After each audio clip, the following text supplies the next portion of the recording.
Hola a todos, mi nombre es Hugo Manuel Pineda Saavedra y voy a ser su instructor durante este curso de matemáticas para la acreditación del examen de Ceneval Acuerdo 286.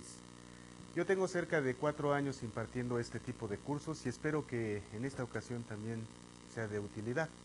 Vamos a comenzar entonces por el primer tema. El tema 1 es el correspondiente a aritmética. No sin antes comentarles que a lo largo de nuestro curso tendremos también algunas evaluaciones y por supuesto al término de este una valoración final. Bien, vamos a dar inicio entonces de la siguiente manera. Vamos a plantear primero el objetivo general de este curso. Como ustedes pueden ver, en su pantalla lo tienen escrito y vamos a dar un repaso rápidamente. El objetivo general es que el alumno adquiera los conocimientos necesarios y suficientes de matemáticas equivalentes al nivel de bachillerato, de manera que se encuentre en condiciones de aptitud plena para la presentación exitosa del examen de conocimientos de Ceneval, acuerdo número 286. Bien, pasemos entonces, vamos a entrar en materia. El tema 1 nos refiere a la aritmética. En este tema nos vamos a referir principalmente a conceptos básicos que pudiera ser que o no los recordamos o quizá en algunos casos pues nunca se vieron. Pero esto va a servir para sentar bases firmes a lo largo de nuestro curso y que bueno, obtengamos como resultado final la acreditación de nuestro examen. Bien, este primer tema también tiene un objetivo particular, entonces vamos a darle rápidamente una revisión. El objetivo es proporcionar los elementos básicos de aritmética que permitan al alumno sentar bases sólidas matemáticas acerca de procesos abstractos que se presentan en la vida cotidiana. Esto es importante. Una de las ramas más útiles y comunes de las matemáticas es precisamente la aritmética.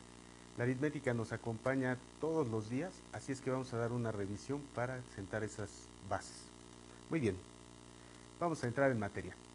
La aritmética, como ustedes pueden ver aquí abajo en su pantalla, es una rama de las matemáticas que estudia las estructuras numéricas elementales, así como las propiedades de las operaciones y los propios números, construyendo lo que se conoce como teoría de números. Es decir, la aritmética en realidad va más allá de las simples operaciones suma, resta, multiplicación y división.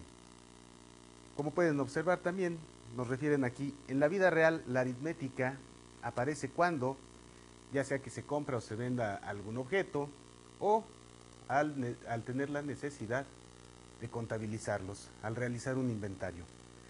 Es decir, la aritmética en realidad surge como una necesidad primeramente de contar. Vamos a entrar entonces al tema de sistemas de numeración. Este tema se refiere precisamente en inicio a la definición de un sistema de numeración. Es un conjunto de símbolos y reglas de generación que permiten construir todos los números válidos. Bien, los sistemas de numeración pueden clasificarse en dos grandes grupos, como posicionales y no posicionales. Los no posicionales generalmente pues fueron los sistemas más antiguos, los sistemas de los egipcios, los sistemas romanos, el sistema de los fenicios, los sistemas de las culturas mesoamericanas como los aztecas y los mayas, mientras que los sistemas posicionales corresponden más bien al concepto de base. Bien, pasemos al siguiente. Sistemas de numeración no posicionales. Esto ya lo acabamos de mencionar, son los más primitivos y se usaban, por ejemplo, los dedos de la mano para contar. También se sabe que se usaban cuerdas con nudos para representar alguna cierta cantidad y tiene mucho que ver con la coordinabilidad de conjuntos. Entre estos se encuentran, como ya lo habíamos mencionado, los sistemas egipcios, romanos y todos aquellos en Mesoamérica. En contraste, el sistema de numeración decimal, que es el que nosotros hemos empleado desde hace mucho tiempo, es un sistema de numeración posicional, en el que las cantidades se representan utilizando como base al número 10. Esto significa que entonces contamos con 10 símbolos para poder representar a todos los números. ¿A qué nos referimos con esto? A que contabilizamos cantidades que requieren del uso de los símbolos de cualquiera de los 10 o más de ellos para poder ser definidas. Por ejemplo, el 0, el 1, el 2, el 3, etcétera, hasta el 9, sí tiene cada uno de estos números su propio símbolo, mientras que el 12 o el 25 no tienen uno propio, sino que utilizan precisamente alguna combinación de los llamados dígitos del 0 al 9, a los cuales también se les conoce como números indoarábigos.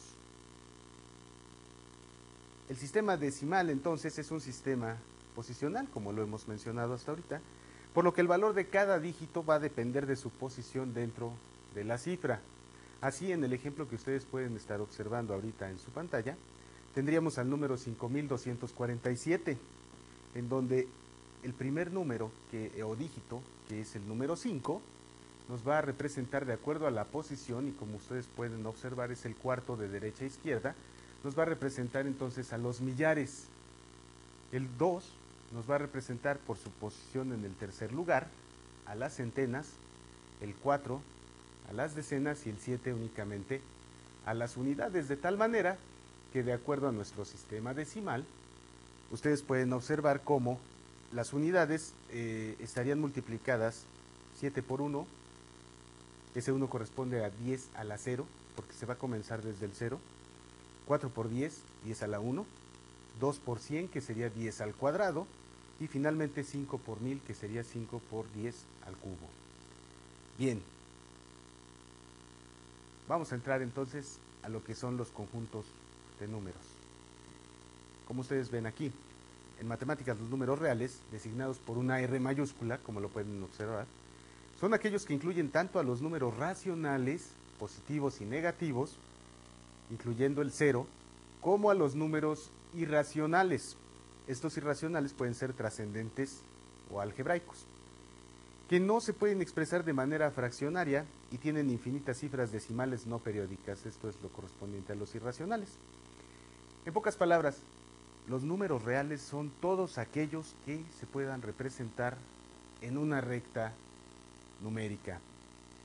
Cualquiera podría pensar, ¿qué número entonces no puede representarse en una recta numérica como para que no fuera real? Bueno, sí hay un conjunto de números que cumplen con ello. El conjunto de los números imaginarios no se puede representar en una recta numérica. Por ejemplo, solamente por citarlo, puesto que esto está fuera del alcance de nuestro curso, vamos a comentarlo así. Supongamos que nosotros quisiéramos decir, a ver qué número elevado al cuadrado nos puede dar menos 9. Veamos. 3 por 3 nos da 9 positivo. Si nosotros multiplicáramos menos 3 por menos 3, la regla de los signos nos indica que menos por menos nos da una cantidad también positiva, y que por lo tanto el resultado de multiplicar menos 3 por menos 3 sería nuevamente 9. La condición de un cuadrado implica que la cantidad se multiplique por sí misma. Así que podríamos concluir de esta manera que no existe ninguna cifra que multiplicada por sí misma nos dé menos 9, no al menos de los números reales, de los números que comúnmente podemos llegar a ocupar. Bien, una vez aclarada esta situación, vamos a pasar a lo siguiente.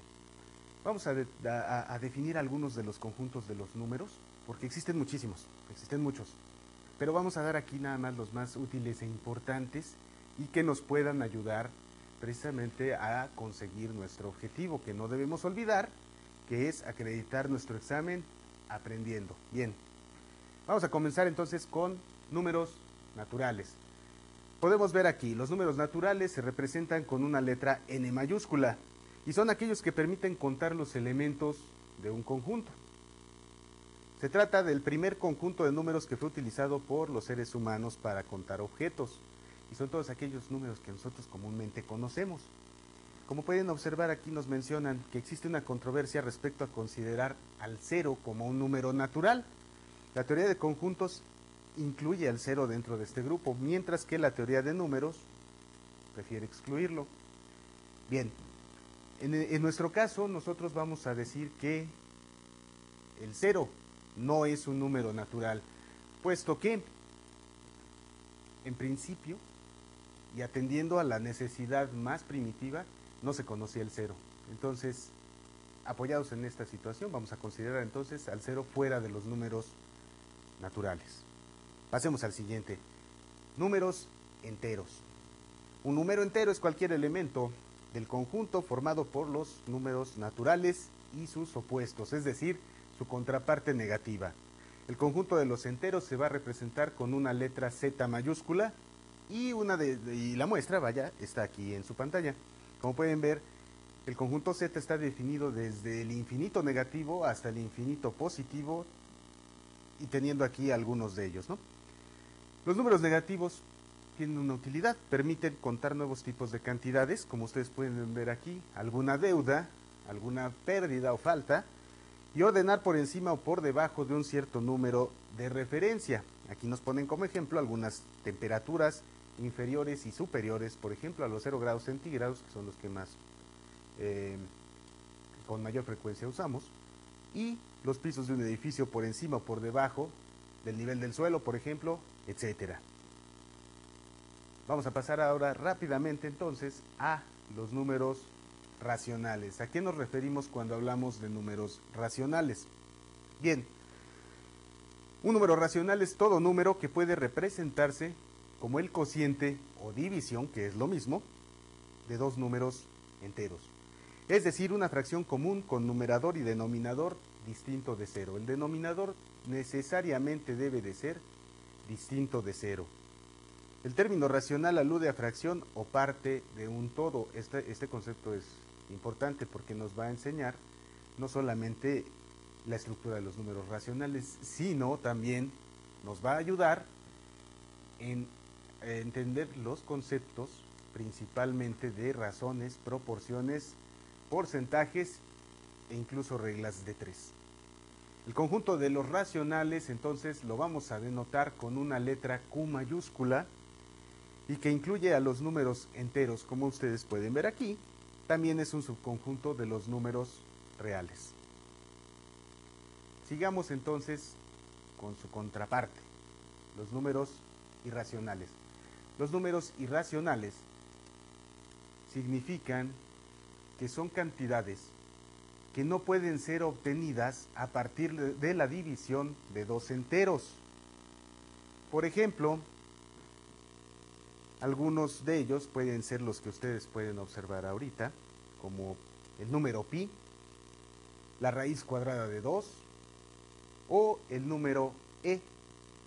El número e y el número pi son números que se les conoce también como inconmensurables.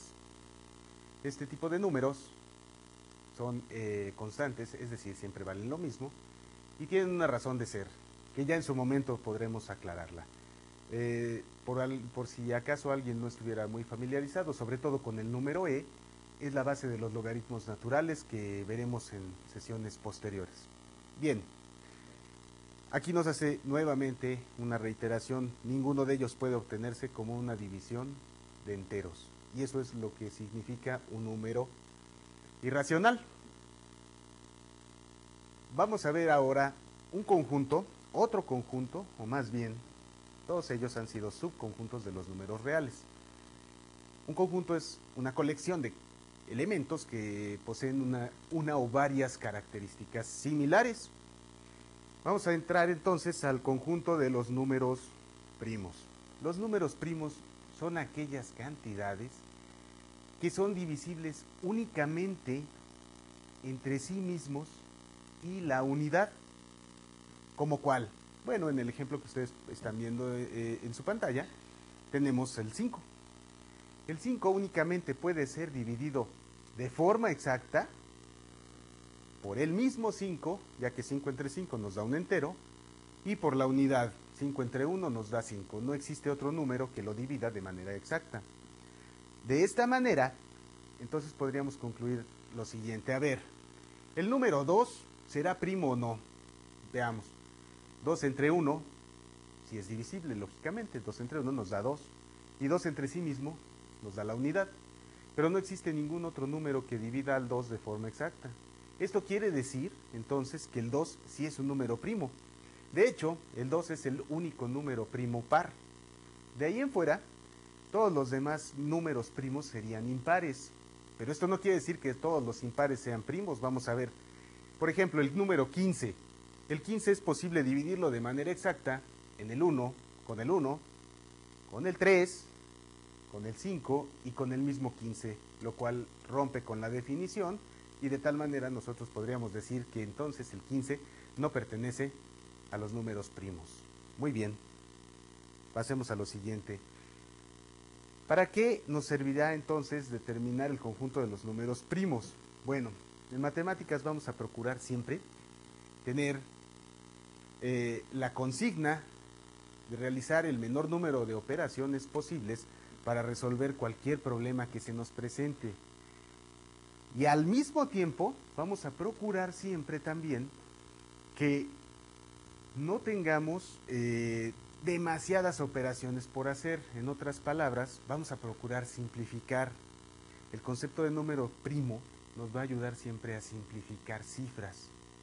Y para ello vamos a ver entonces los criterios de divisibilidad. Existen más criterios de divisibilidad, pero los más útiles y los que nos van a servir de primera mano van a ser los siguientes. Aquí los tenemos: divisibilidad entre 2. ¿Cuándo yo voy a saber que una cantidad es divisible entre 2? Es muy sencillo. Yo lo único que tengo que hacer es ver de todos los dígitos de la cantidad,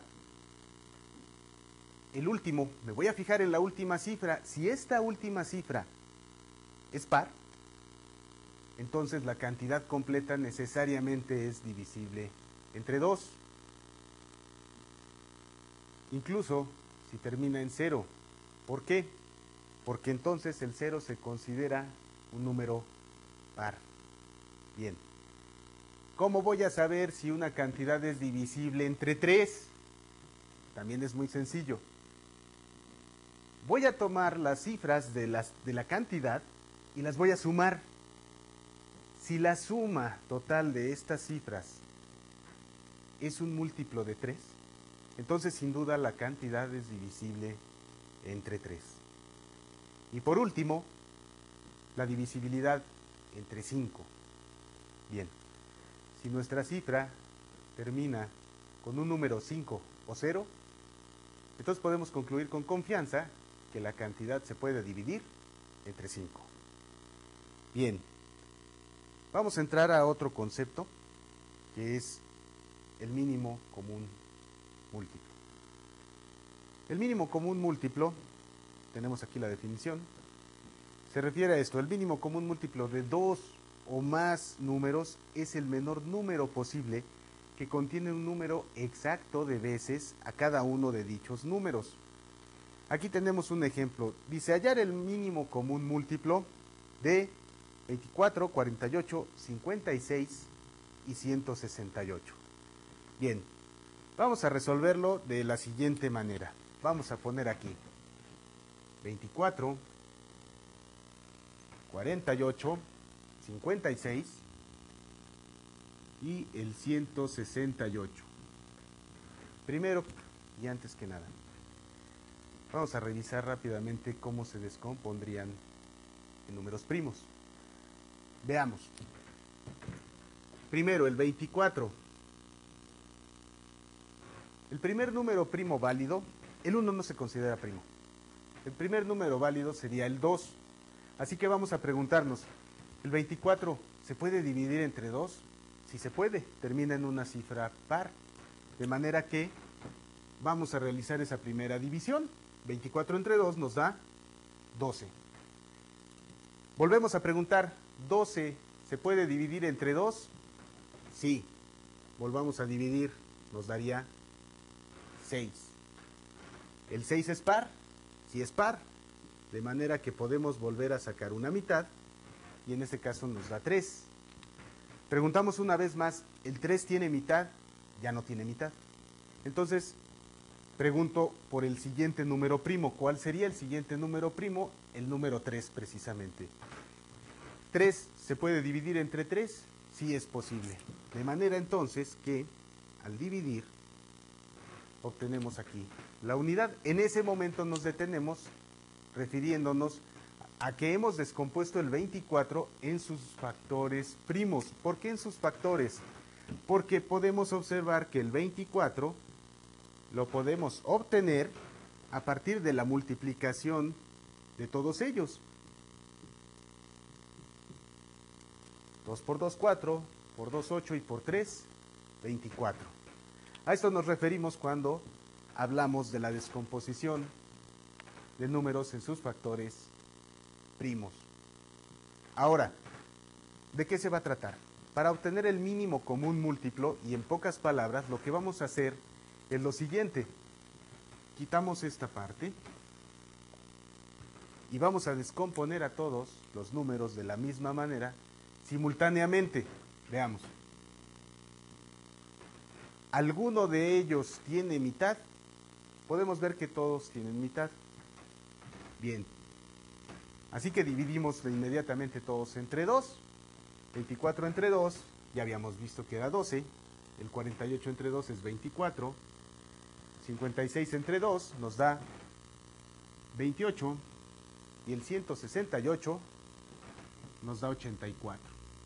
Muy bien. Nuevamente preguntamos, ¿alguno o todos tienen mitad? Pues sí, todos tienen mitad. Bien. Entonces volvemos a sacar esa mitad. Aquí vamos a obtener para el 12 el 6, para 24 12, para 28 14 y para el 84 42. Claramente podemos observar que podemos sacar nuevamente una mitad. Entonces dividimos entre 2 estas cantidades. Para el 6 tendríamos un 3, 12 entre 2 es a 6, 14 entre 2 es a 7 y 42 entre 2 nos da 21. Muy bien. Aquí nos detenemos un poco y observamos y decimos, bien, ya no todos tienen mitad, pero eso no importa. Nosotros volvemos a preguntar con la cantidad que traemos. ¿Alguno tiene mitad? Sí, el 6 tiene mitad. Bien, entonces ponemos el 2 y como 3 no tiene mitad, simplemente lo repetimos. 6 entre 2 es a 3, 7 y 21 no tienen mitad, así que también los colocamos nuevamente por debajo. Ya ninguno tiene mitad. Entonces preguntamos por el siguiente número primo. El siguiente primo sería el 3. ¿Alguno se puede dividir entre 3? Pues sí. Además, casualmente son todos. Ponemos entonces aquí 3. Y vamos a sacar entonces tercera. Tercera de 3, en otras palabras, 3 entre 3, 1. 3 entre 3, 1. El 7 no es divisible entre 3, pero el 21 sí, que nos da 7. Muy bien. De aquí el siguiente primo, porque ya no es divisible entre 3 el 7, lo vamos a colocar precisamente como el 7, puesto que el 5 no nos funciona. Así que simplemente damos por concluida esta cantidad. ¿Cuál será entonces el mínimo común múltiplo para estas cantidades? Veamos. El mínimo común múltiplo sería entonces la multiplicación de todas ellas. 2 por 2, 4, por 2, 8, por 2, 16. 2 a la cuarta, que nos da 16. Por 3, por 7. Por 3, por 7, nos darían entonces 16 por 42. De manera entonces que podríamos hacer lo siguiente. 42 por 16, 6 por 2, 12, llevamos una, 6 por 4, 24 y una, 25. 1 por 2 es 2 y 1 por 4 es 4. De tal forma entonces al hacer la suma, nos dice que el mínimo común múltiplo es igual a 672. ¿Qué significado tiene esto? El siguiente. Quiere decir que en la tabla del 24 haríamos 24 por 1, por 2, por 3, etcétera. Encontraríamos al 672. En la tabla del 48 encontramos al 672. En la tabla de 56 y de 168 también encontramos al 672. Efectivamente, cualquiera podría pensar, es que debe haber más cantidades que sean divisibles entre estas de manera exacta? Claro que sí. O en otras palabras, en la propia tabla de cada uno de ellos nos vamos a encontrar más cantidades repetidas, pero esta es la primera de todas ellas y a ella es a la que se le llama el mínimo común múltiplo. Bien, ¿qué tipo de problemas se pueden resolver también con el mínimo común múltiplo? Problemas como los que tenemos aquí adelante. A ver, nos dicen aquí, ¿cuál será la menor longitud de una varilla que se puede dividir en pedazos de 8, 9 o 15 centímetros de longitud sin que sobre ni falte nada? ¿Y cuántos pedazos de cada longitud se pueden obtener de dicha varilla? Bien, vamos a ver. Para resolver este problema, simple y sencillamente, vamos a obtener el mínimo común múltiplo. Tenemos 8, 9 y 15. 8, 9 y 15. Muy bien. Obtengamos entonces el mínimo común múltiplo. Comenzamos. ¿Alguno tiene mitad? Sí. El 8 tiene mitad, que es 4, 9, 15. ¿Alguno tiene mitad nuevamente? Sí. Sacamos la mitad, 9 y 15. La última mitad, 9 y 15. Ya no tenemos mitades, hemos terminado con ellas. Ahora vamos con terceras. ¿Alguno tiene tercera? Sí. El 9 tiene tercera, el 15 tiene tercera. ¿Alguno de los que sobran todavía tiene tercera? Sí. Bien. Sacamos la tercera aquí y dejamos al 5. Por último, se nos han acabado las terceras. El siguiente número primo sería el 5. Y el 5 tiene como quinta al 1. Esto quiere decir lo siguiente. Muy bien. Tendríamos 2 por 2, 4, por 2, 8. Por 9, por 5. Lo cual nos dan 40 por 9, 360 centímetros. Esto es entonces lo que mide la varilla completa. Bien, otro problema sería, por ejemplo, el que ustedes pueden ver abajo. 3 autos a escala arrancan juntos en una carrera. El primero tarda 10 segundos en dar la vuelta completa a la pista, el segundo 11 segundos y el tercero 12 segundos. ¿Al cabo de cuántos segundos pasarán juntos por la línea de salida y cuántas vueltas habrá dado cada uno? Bien. Este tipo de problemas también se resuelve por mínimo común múltiplo. Y se hace de la siguiente manera. El primero tarda 10 segundos, otro de ellos tarda 11 segundos y el último de estos tarda 12 segundos. Los tres arrancan simultáneamente y queremos saber en qué momento van a volver a coincidir, a pasar por la misma línea. Bien, saquemos entonces el mínimo común múltiplo. Mitad, 5, 11 no tiene, entonces lo volvemos a colocar. Y la mitad de 12 es 6. Alguno tiene mitad, así que la sacamos, que es esta, 3, y los otros dos se vuelven a colocar en su posición. Ya no tenemos mitades, tenemos una tercera, tenemos una quinta, y tenemos finalmente una onceava. Así que el mínimo común múltiplo, es decir, a los cuántos segundos van a volver a coincidir, sería 2 por 2, 4, por 3, 12, por 5, 60, por 11, 660 segundos. Para determinar cuántas vueltas habrá dado cada uno, simple y sencillamente tendríamos que dividir el 660 entre cada una de las cantidades. Muy bien. Otro concepto básico y útil y elemental es el máximo común divisor. Aquí tenemos su definición. El máximo común divisor de dos o más números es el mayor número que los pueda dividir a todos de forma exacta. Vamos a trabajarlo a través de un ejemplo.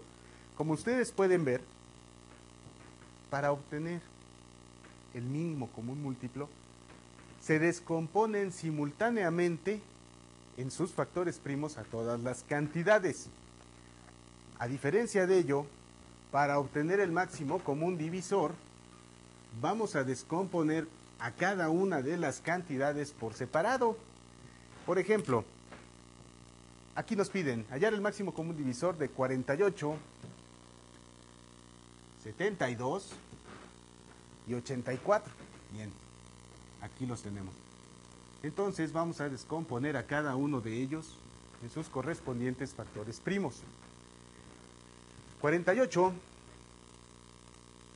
tiene mitad, que es 24.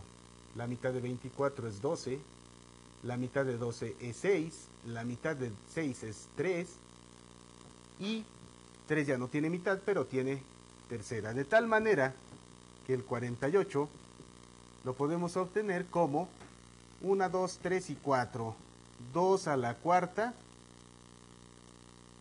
por 3. Vamos a hacer lo mismo con el 72. La mitad de 72 es 36, la mitad es 18, la mitad es 9. 9 ya no tiene mitad, así es que nos vamos con el siguiente factor primo, que en este caso sería el 9, perdón, el 3. 9 entre 3 a 3 y nuevamente otra tercera. De manera entonces que el 72 es igual a 2 al cubo, que nos da 8, por 3 al cuadrado, que sería 9. 9 por 8 son 72. Por último, para el 84 vamos a hacer exactamente lo mismo. Vamos a descomponer. Primero, ¿tiene mitades? Sí.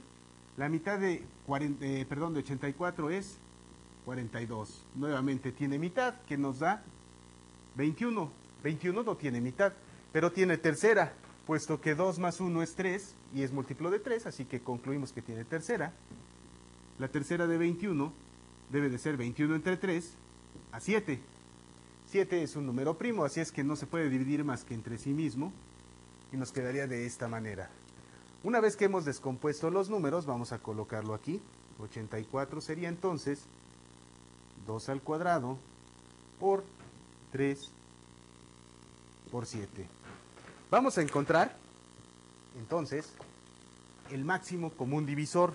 Este máximo común divisor, como ya se dijo antes en la definición, es la cantidad más grande posible que pueda dividir al mismo tiempo al 48, al 72 y al 84. ¿Cómo se hace? Se hace de la siguiente manera. Voy a observar, el 2 se presenta como un factor primo en el 48. De igual manera se presenta para el 72 y para el 84. Entonces, para yo poder determinar mi máximo común divisor, voy a hacer lo siguiente. El 2 es común, está en todas. Lo único que debo hacer es observar y ver cuál tiene el menor exponente, que en este caso es 2 al cuadrado. Y lo colocamos aquí, 2 al cuadrado. De igual forma, el 3 se presenta como factor primo del 48, como factor primo del 72 y como un factor primo también del 84. ¿Cuál de todos ellos tiene el menor exponente? Cualquiera del primero o del tercero, puesto que este tiene un exponente 2. Así es que lo elegimos y lo colocamos aquí. Por último, el 7 no es un factor primo que sea común para los 3. Con que falten 1, ya no se considera común, de tal manera que el 7 no formaría parte para nuestro máximo común divisor. Y ahora sí procedemos a calcularlo. 2 al cuadrado, 4 por 3, 12. Entonces, el máximo común divisor para estas tres cifras sería precisamente el número 12. ¿Qué significa? 48 lo puedo dividir entre 12, 72 y 84.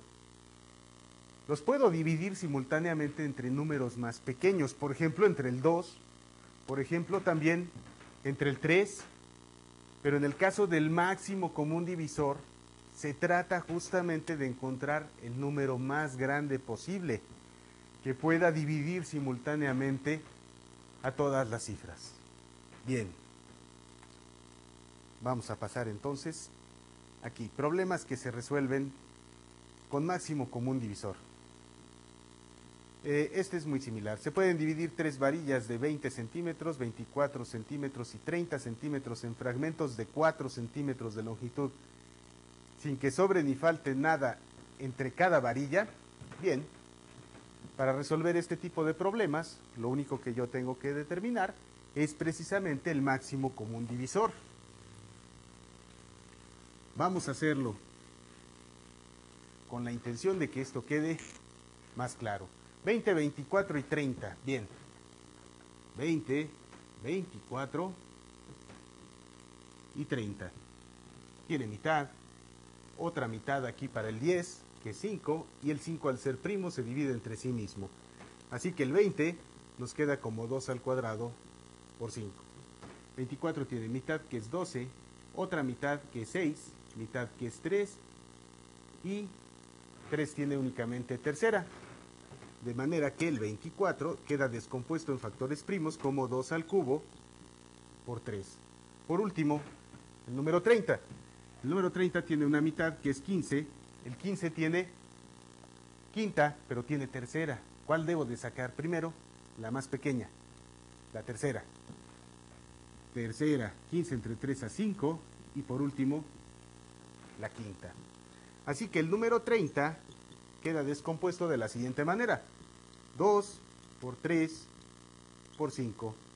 Como hemos observado anteriormente, el máximo común divisor lo vamos a obtener únicamente observando cuál o cuáles de las cantidades son comunes para las tres que tenemos aquí. ¿El 2 es común? Sí. Se presentó aquí en el 20, en el 24 y en el 30.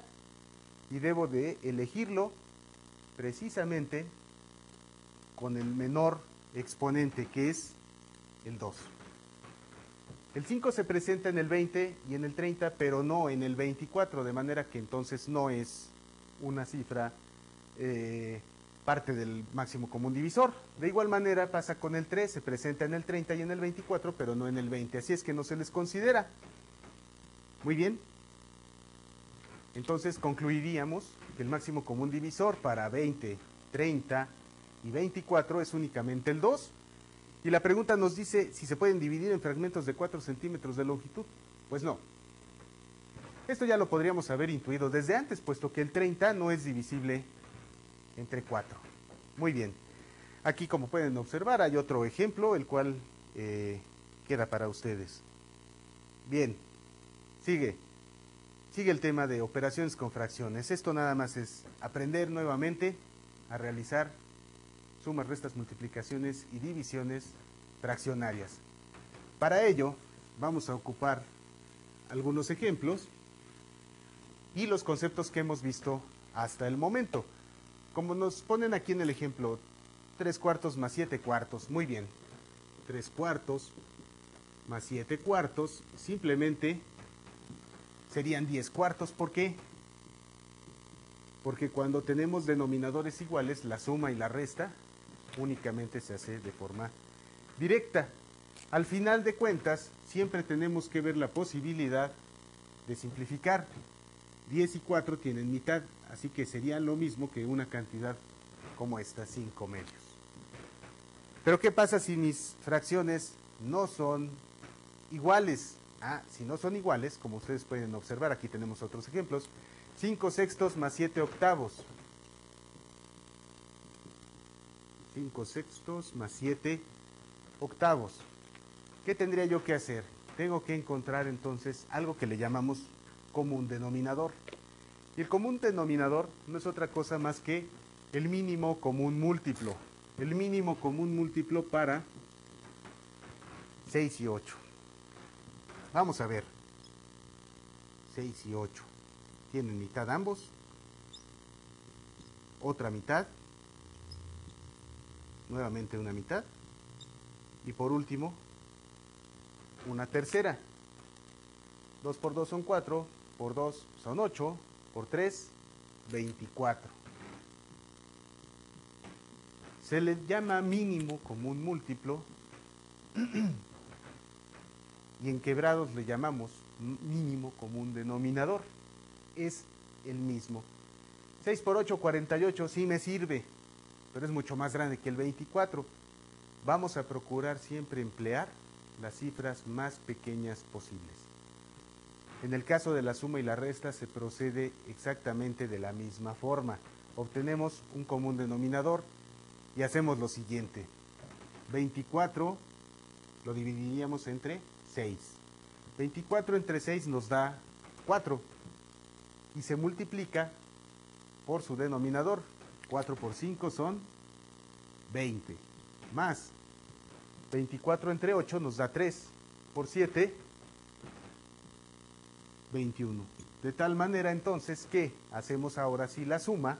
20 más 21 nos dan 41 sobre 24. En este caso no es posible simplificar más, así que la suma de 5 sextos más 7 octavos sería simplemente igual a 41 24avos. Si ahora nosotros tenemos una cantidad, más bien una suma y resta de fracciones como la que observamos por abajo, lo vamos a resolver de esta manera. Un cuarto más 5 doceavos menos 28 menos 7 novenos. Muy bien. Vamos a obtener nuevamente un mínimo común denominador. ¿Qué cantidad será divisible simultáneamente entre 4, 12 y 9 que sea la mínima posible? Bueno, si nosotros descomponemos ahora el 4, el 12 y el 9, vamos a observar que el común denominador debe de ser el 36. Y vamos a poder entonces hacer toda la operación. 36 entre 4 es 9, por una, 9, más 36 entre 12 a 4 por 5 es 20, menos 36 entre 9 a 4 por 7 son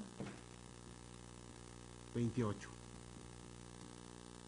Ahora sí, procedemos a hacer toda nuestra suma y tenemos 29 menos 28, una unidad, sobre 36.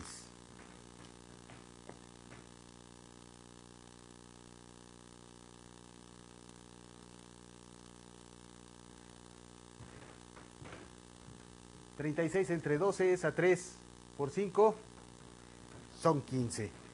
A ver, esta cantidad debe de ser 15. 15 y 9 son 24, menos 28, menos 4, 36avos. Ahora sí, cada una de ellas tiene cuarta. 4 entre 4, menos 1. 36 entre 4 es 9. Y ahora sí, ya quedó. Algo había quedado mal, pero ya se recuperó. Muy bien. Otras operaciones son la multiplicación y la división de fracciones. Muy bien. También las vamos a mostrar a través de simples ejercicios, ¿no? Por ejemplo, si yo tengo un cuarto por 5 séptimos, por 3 medios, que es lo que nos ponen aquí en el ejemplo. Muy bien. La multiplicación es mucho más sencilla. La multiplicación nada más consiste en numeradores por numeradores, denominadores por denominadores. Hagamos lo siguiente entonces. Ponemos nuestra línea de quebrado y hacemos 1 por 5 es 5, por 3, 15. Son multiplicaciones consecutivas. 4 por 7, 28, por 2 nos da 56. Y de esta manera hemos multiplicado estas tres fracciones. Para el caso de la división, es muy similar. Aquí tenemos 3 octavos. Lo vamos a dividir por 4 novenos. Bien. Esto se resuelve de la siguiente manera. Son productos cruzados. Numerador con denominador. Y pasa nuevamente al numerador. A ver, lo vamos a hacer así. 3 por 9 es 27 y se coloca en el numerador. De igual forma, denominador con numerador 8 por 4 y se coloca en el denominador del resultado, que nos darían simplemente 32. Esta es la forma en la que se deben de dividir las cantidades fraccionarias. Muy bien. Entonces, a manera de resumen, vamos a establecer lo siguiente.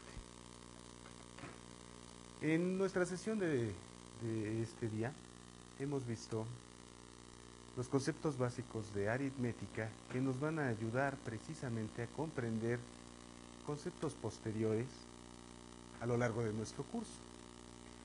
Vimos lo que era un sistema de numeración posicional, no posicional, los diferentes conjuntos de números, vimos los conceptos de máximo común divisor, mínimo común múltiplo y sus significados, eso es lo importante. Y hemos dado también un repaso completo a lo que son operaciones con fracciones. Hay que recordar que entonces todo esto es de una manera secuencial.